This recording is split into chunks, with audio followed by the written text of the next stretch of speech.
Hello दोस्तों, आप सभी लोगों का स्वागत है हमारे इस YouTube channel Ankit Kumar first साल मैथ क्वेश्चंस में। आज हम लोग क्लास 12 का फिजिक्स का जो कि चैप्टर नंबर 1 चला है इलेक्ट्रोस्टैटिक्स, उसका पार्ट नंबर आज 9 या 10 है।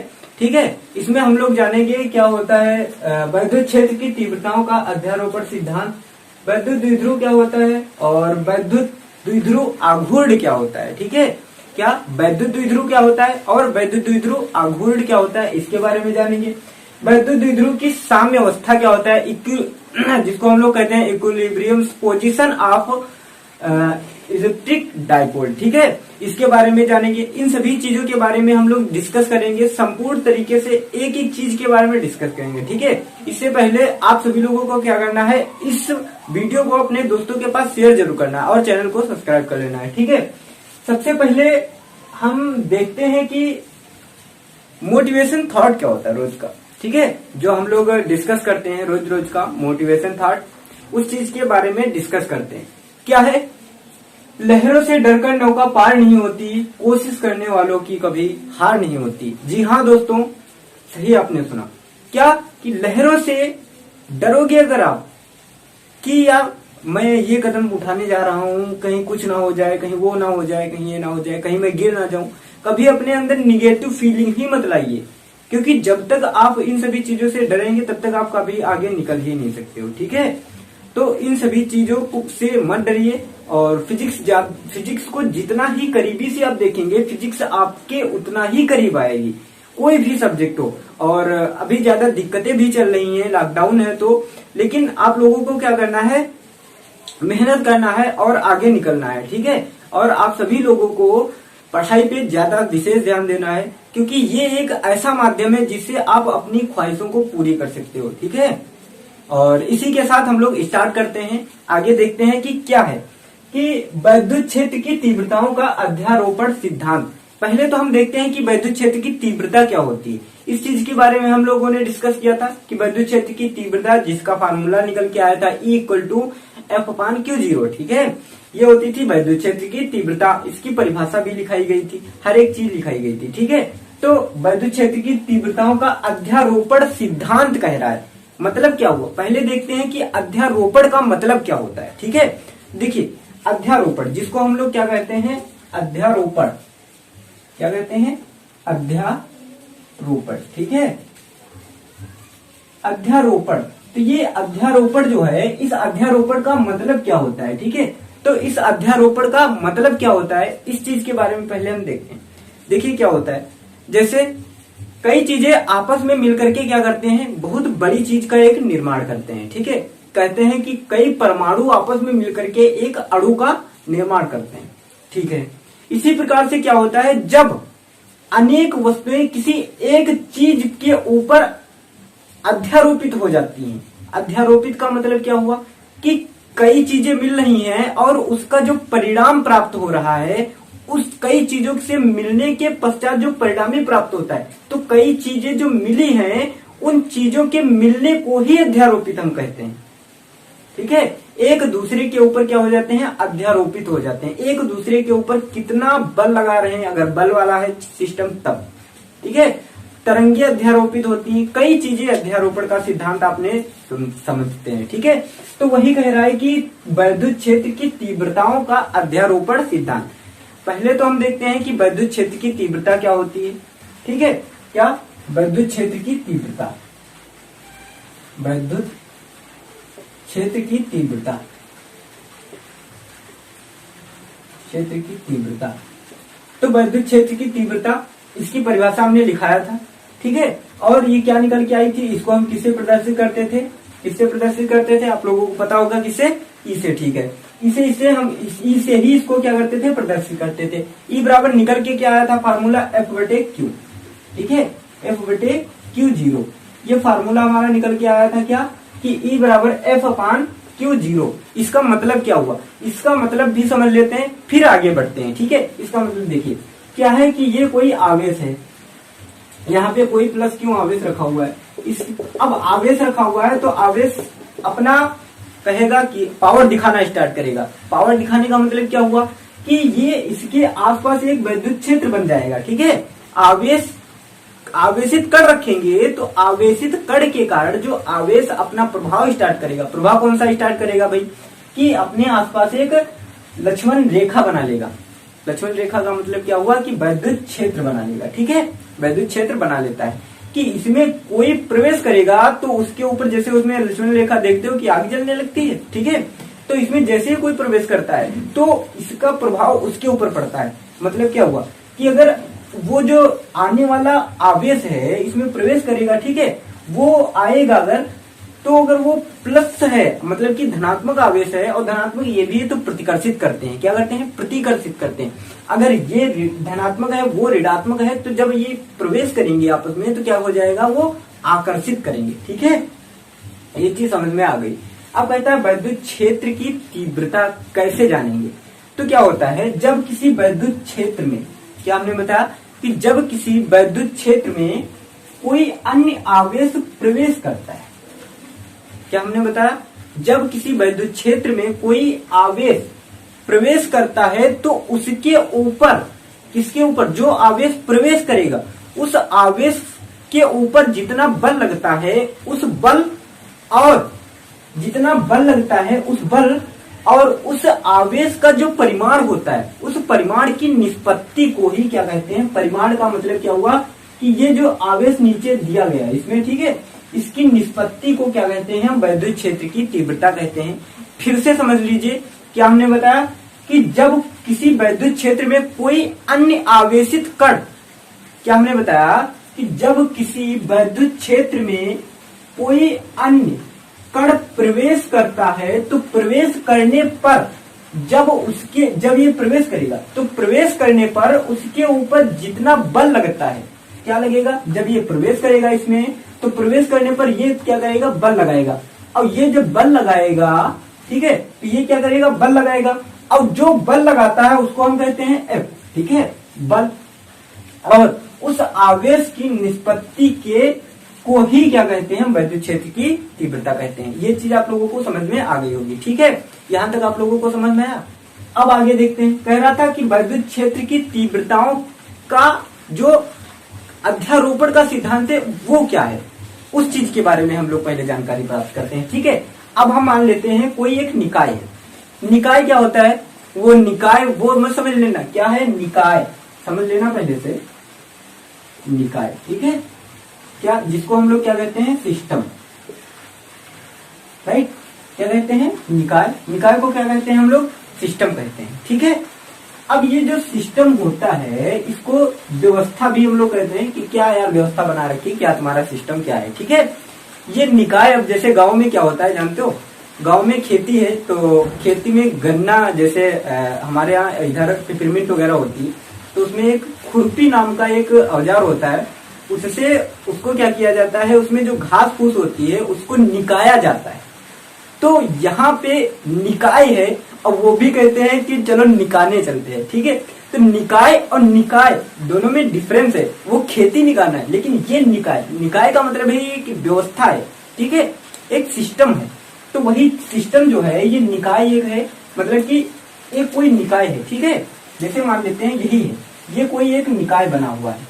अब ये जो निकाय है ये कई आवेशों से मिलकर बना है। ठीक है, क्या हमने बताया, ये जो निकाय आपने बना रखा है ये निकाय कितने आवेशों से मिलकर बना है, कई सारे इसमें आवेश हैं। ठीक है, आवेशित कण रखे हुए हैं, ये कोई एक निकाय है, इसमें क्या है, कई आवेशित कण हैं, एक ये यहाँ पर है, एक ये यहाँ पर है, एक ये यहाँ पर है, और कई सारे इसमें आवेशित कण हैं। ठीक है, क्या है, आवेशित कण है। ठीक है, मतलब कि कोई एक निकाय है जो कि कई आवेशों से मिलकर बना है, राइट। ठीक है, अब जब कई आवेशों से मिलकर बना है तो सब जितने भी आवेश हैं सब अपनी अपनी वैद्युत क्षेत्र की तीव्रता निश्चित करेंगे कि सबकी, उनकी जितने भी आवेश हैं उन सभी आवेशों की क्या होगी, एक वैद्युत क्षेत्र बनेगा। ऐसा तो है नहीं कि हम बारात है तो खाना खाने जाएंगे तो किसी और का हिस्सा हम खा लेंगे। मतलब क्या हुआ कि आप खाएंगे तो अपने पेट में, जितना आपका पेट मन करेगा, जितना मन करेगा उतना ही तो खाओगे। कोई अन्य व्यक्ति है वो जितना उसका मन करेगा उतना वो खाएगा, कोई अन्य तीसरा आएगा वो भी उसका जितना मन है उतना खाएगा। ठीक है, तो ऐसे ही इसमें जिसका जितना मान होगा उस हिसाब से ये वैद्युत क्षेत्र जो कण जितना ही ज्यादा आवेशित होगा उसके ऊपर उतनी ही ज्यादा वो फील्ड निश्चित करेगा। ठीक है, जैसे ये कण थोड़ा कम आवेशित है तो इसकी इतनी ही फील्ड हुई, ये कण थोड़ा ज्यादा आवेशित हो गया तो इसकी इतनी फील्ड हो गई। तो मतलब ये हुआ कि जो कण जितना ज्यादा आवेशित होता है उसकी उतनी ही ज्यादा आवेशित कण होने के कारण उसकी फील्ड उतनी ही ज्यादा अधिक होती है। ठीक है, अब ये जो आवेशित कण इसमें रखा गया है इस कई निकायों से मतलब कि कई आवेशित कणों से निकाय मिलकर बना हुआ है। अब इसमें एक ऐसा परीक्षण आवेश भी रखा हुआ है जो परीक्षण आवेश कई बार हमने बताया है कि परीक्षण आवेश क्या होता है, शायद आप लोगों को पता होगा क्या होता है। हाँ, क्या होता है? जिसकी अपनी निश्चित फील्ड नहीं होती है। सही आपने बोला, क्या कि जिसकी अपनी एक निश्चित फील्ड नहीं होती है। ठीक है, लेकिन बल बराबर लगेगा। अब देखिए क्या होगा, ये जो बल ये वाला है ये क्या करेगा, ये भी इसके ऊपर बल लगाएगा, ये भी इसके ऊपर बल लगाएगा, ये भी इसके ऊपर बल लगाएगा, ये भी इसके ऊपर बल लगाएगा। मतलब क्या हुआ कि जितने भी आवेशित कण हैं सभी आवेशित कण क्या करेंगे, अलग अलग अपना अपना जितना उनके पास शक्ति है उतनी वो लगाएंगे।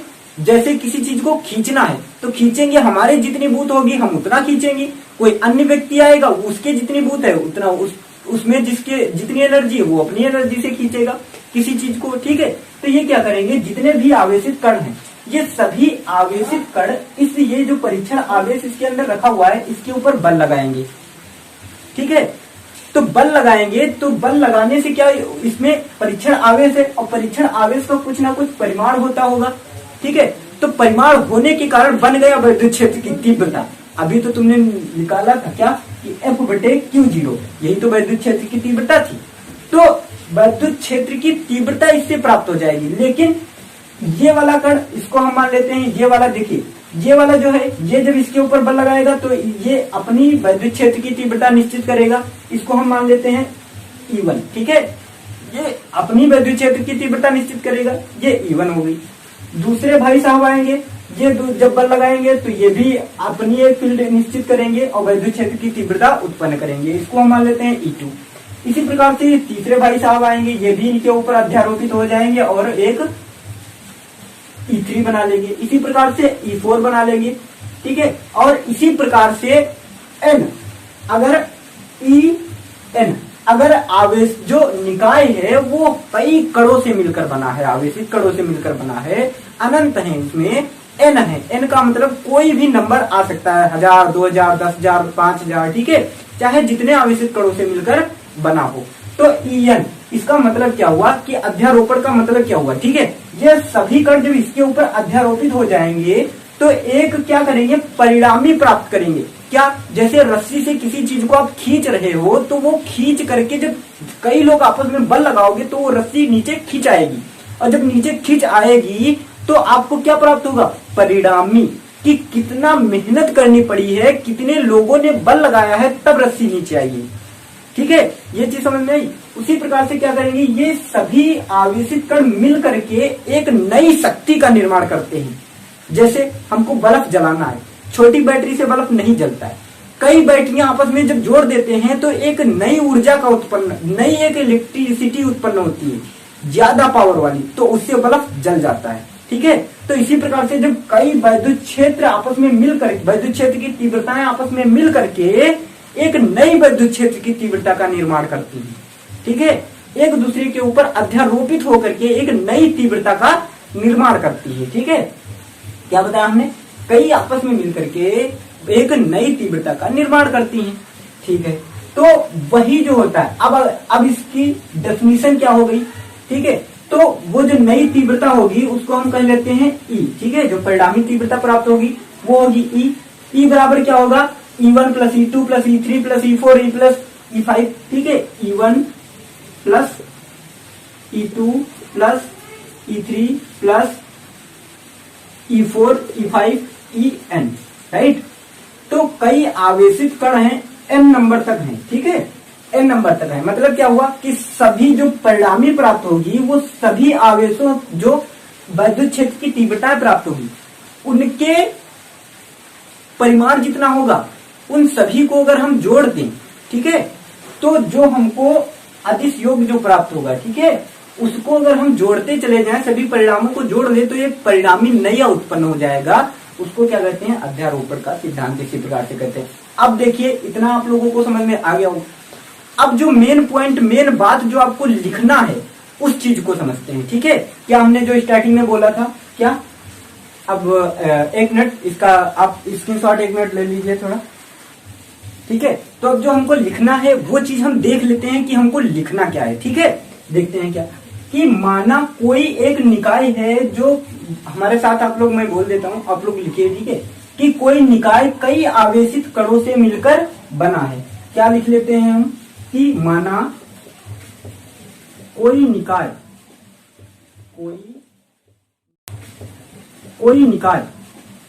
कोई निकाय कई आवेशित कणों से मिलकर बना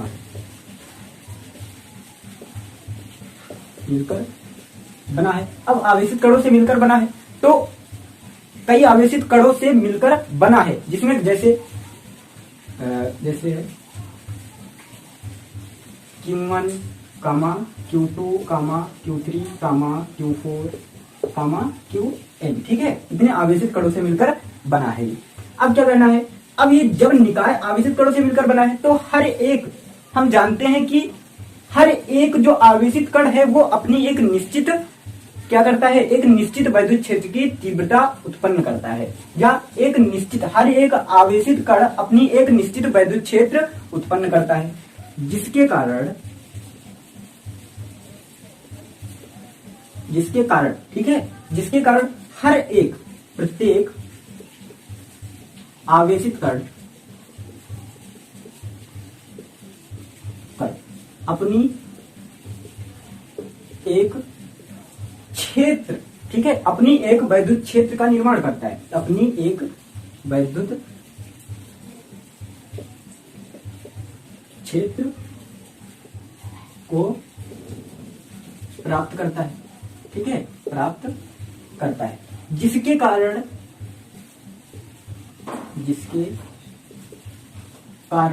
सभी आवेशित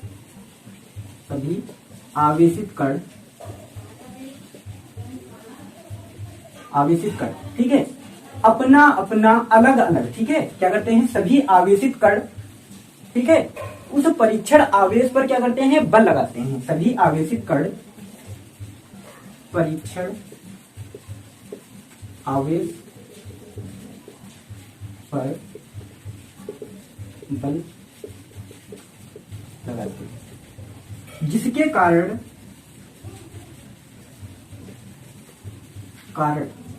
प्राप्त वैद्युत क्षेत्र की तीव्रताएं क्रमशः, जिसके कारण प्राप्त वैद्युत क्षेत्र की तीव्रताएं, ठीक है, जिसके कारण प्राप्त वैद्युत क्षेत्र की तीव्रताएं क्रमशः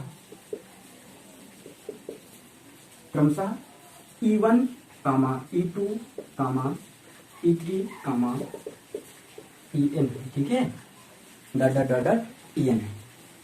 अब जो तुमको मेन पॉइंट, ये तो तुम्हारी इसकी भाषा हो गई कि इस प्रकार से ये मिलकर बना है, ठीक है, और इसकी तीव्रताएं जो हैं वो E1, E2, E3 हैं, ठीक है। अब तुमको जो मेन पॉइंट अगला जो लिखना है स्टेप, वो क्या लिखेंगे आप लोग कि वैद्युत क्षेत्र की जो तीव्रताएं हैं क्रमशः, सदिश योग क्या देखना है तुमको कि अतः किसी निकाय की नेट वैद्युत क्षेत्र की तीव्रता उसके विभिन्न आवेशित कणों के द्वारा या कणों के कारण जो वैद्युत क्षेत्र की तीव्रताएं उत्पन्न हुई हैं, उन सभी वैद्युत क्षेत्र की तीव्रताओं के सदिश योग के बराबर होती है, ठीक है। क्या लिखना है कि अतः निकाय की नेट वैद्युत क्षेत्र की तीव्रता उसके विभिन्न आवेशित कणों के कारण उत्पन्न वैद्युत क्षेत्र की तीव्रताओं के सदिश योग के बराबर होती है। इसका मतलब क्या हुआ? अतः, यहां देखिए क्या, अतः कुल वैद्युत क्षेत्र की तीव्रता E बराबर क्या होगी? E1 plus E2 plus E3 plus En। ठीक है, ये हम लिख सकते हैं इसको इस प्रकार से। ठीक है, अब क्या करना है तुमको, देखिए ये पूरा निकाय बना हुआ था। अब ये E बराबर जो होगी ये किसके बराबर होगी, सदिश योग के बराबर होती है। किसके सदिश योग के बराबर होती, चाहे जितनी भी हो, ठीक है, उन सभी को हम इस प्रकार से लिख सकते हैं। अब ये बराबर किसके होती है, विद्युत क्षेत्र की तीव्रता जो है वो हम देख लेते हैं किसके बराबर होती है, ई के। ठीक है, परिणामी ई जो प्राप्त होती है इस प्रकार से हम लिख सकते हैं, सदिश योग के बराबर होती है, राइट। या